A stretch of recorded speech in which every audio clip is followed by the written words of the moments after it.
transcript quality, but you need to have 24 and 12. The 12 needs to be TQ. You can get them at ICO, you can get them at the IOA, starting in January. ICO will have one January 26th, March 1st. The IOA has several throughout the state at the end of, all the way to the end of March. So again, 24 and 12. There's something new that's happening, that you need to get 3 hours in an opioid course. If you have a DEA license and you want to keep that license, you have to get 3 hours in opioids. If you don't want to keep your license, you don't have to get opioids. If you still want to prescribe, you need that.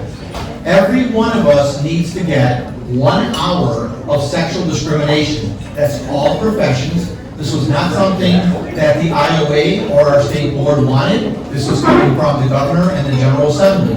So you have to get 1 hour of the sexual discrimination. Every cycle, you're going to have to get 1 hour of sexual discrimination and 3 hours of opioids if you continue to prescribe. So those of us in the room, like Bob over there, remember when we couldn't prescribe even drops of dilated eyes. We've come a long way, and now we can do orals and treat the eyes with minor procedures, which leads me to my next point.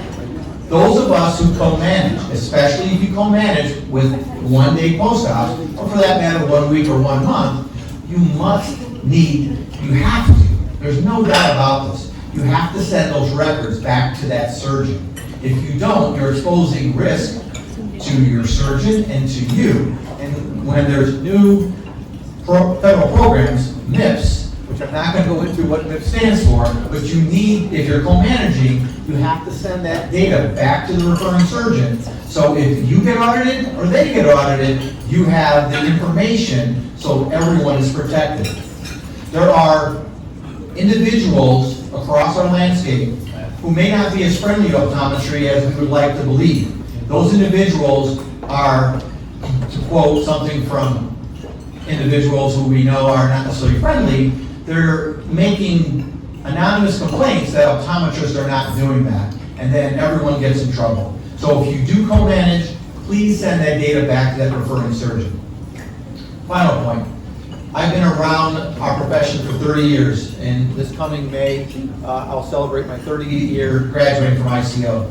I've worked with a lot of surgeons in my private practice, and now working at ICO for the last 18 years. There are a lot of different practices that have been supportive. There's only one practice in my 30 years that's ever supported the IOA and our profession politically, and that's Kevin Kovach. Let's give him a round of applause.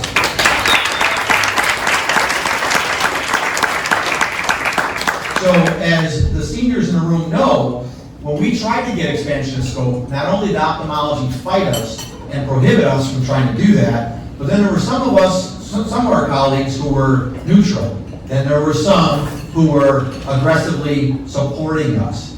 No ophthalmologist has ever supported our PAC and donated to our PAC other than Kevin Kovach. So when you consider where you're going to refer a patient, I'm standing here wearing a couple hats.